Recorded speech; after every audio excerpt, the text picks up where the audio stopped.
Hello বন্ধুরা, আমি অনামিকা, তোমাদের সবাইকে স্বাগত অল ইন ওয়ান বাই অনামিকার চ্যানেলে। আজকের ভিডিওটা হলো গিয়ে কদবেল মাখার। কদবেল মাখা দেখো, এখানে সব কিছু রেডি করে নিয়ে বসেছি।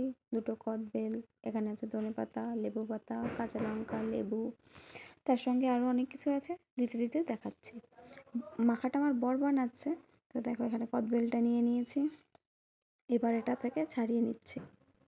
বর এখানে ছাড়াচ্ছে আর এদের সঙ্গে গল্প করছে। আজকে আমাদের এরা সবাই আছে কদবেল মাখা খাওয়ার জন্য, সবাই লাইন দিয়ে দাঁড়িয়ে আছে। এখানে নীলকে আমি এবার একটু ডাকছিলাম, তো একটু দেখলো। তারপরে এটা দিদি এনেছিল, বীণাদি। তো ও যখন এনেছে তখন আমাকে বলেছিল মাখা করতে। এবার আমি এসব ভালো পারি না বলে তো আমি করিনি। তারপরে বরকে বললাম, বর সেটাই মাখছে। তো আমি ভিডিও করছি আর এখানে সবাই কাজ করছে। ময়নাকে দিয়ে এই যে এখানে আমাদের এটা বিলাতি ধনেপাতা এটা কেটে নিচ্ছে, তার সঙ্গে কাঁচা লঙ্কা, লেবু, এই কাটাকাটির দায়িত্বগুলো সব ময়নার ছিল, কারণ ময়না খুব ভালো পারে এইসব। এই জন্য ওকে দিয়ে এইসব করানো হচ্ছিল। এই যে এখানে সব কাটাকাটি রেডি। তারপরে এখানে কদবেলটার মধ্যে দিয়ে দিল কিছুটা চিনি দিয়ে এবার এটাকে মেখে কিছুক্ষণ রেখে দেবে। এটা হাতেই মাখানো হচ্ছে, কারণ আমরা যেহেতু দোকানে খাই সেটা একটু অন্যরকম। এবার হাতে মাখার টেস্টটাই আলাদা। তো এখানে দেখো ধনেপাতা আর কাঁচা লঙ্কা কুচিটা রেখেছে, এবার দিয়ে দিল নুন, তারপরে কিছুটা কাঁচা লঙ্কা, তারপরে আস্তে আস্তে করে এবার দিয়ে দিল একটু ধনেপাতা। এবার দিচ্ছে চাট মশলা। চাট মশলা না কি মশলা আমি অত ভালো বলতেও পারবো না ওটা কি মশলা ছিল। তো ওটা যে মাখা করেছে সে ভালো বলতে পারবে।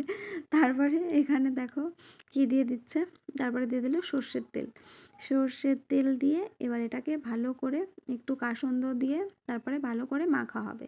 এবার কাসুন্দটা দিচ্ছে, কাসুন্দটা না প্রায় শেষ হয়ে এসছে, যার জন্য অনেকক্ষণ ঝাঁকিয়ে এবার বর বের করে নিল।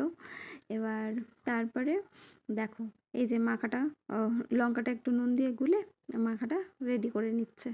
মাখাটাও যেহেতু হাতে কচলে মাখছিল, তো কেমন একটা লাগছিল দেখে, কিন্তু খেতে প্রচণ্ড ভালো হয়েছিল, খুবই টেস্টি হয়েছিল। তো এরপরে দেখো কী দিয়ে নিচ্ছে, এরপরে দিচ্ছে একটু লেবুর রস।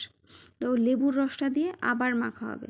তো এই মাখা জিনিসটা হাতেটা মাখলে যতটা টেস্টি হয়, এটা এমনিভাবে মাখলে কিন্তু অতটাও টেস্টি হয় না। আর এই সব মাখা ফাখার বিষয়ে আমার বর খুবই ভালো। তো আশেপাশে সবাই বলে যে বর নাকি খুবই ভালো মাখা করতে পারে। তো আর একটু নুন লাগছিল, যার জন্য আমরা আর একটু নুন দিয়ে নিলাম। আর কিছুটা ধনেপাতা কাঁচা লঙ্কা ছিল, তো সেটাও দিয়ে নিলাম। তারপরে দিয়ে দিল লেবু পাতা। এর সঙ্গে লেবু পাতা আমাদের গাছের থেকেই ছেঁড়া হয়েছে, আমাদের গাছের লেবু পাতা দিয়ে দিল। আর এরপরে দিয়ে দেবে হালকা একটু লঙ্কার গুঁড়ো, হালকা একটু লাল লঙ্কার গুঁড়ো দিলে টেস্টটা একটু অন্যরকম হয়ে যাবে। তো সেই জন্যই একটু লঙ্কার গুঁড়ো দিয়ে এটাকে আবার ভালো করে মেখে তো খাবারটা রেডি করে ফেললো। তো আজকের ভিডিওটা এই পর্যন্তই। তো ভালো লাগলে লাইক, কমেন্ট, শেয়ার আর please subscribe my channel all in one by Anamika. By.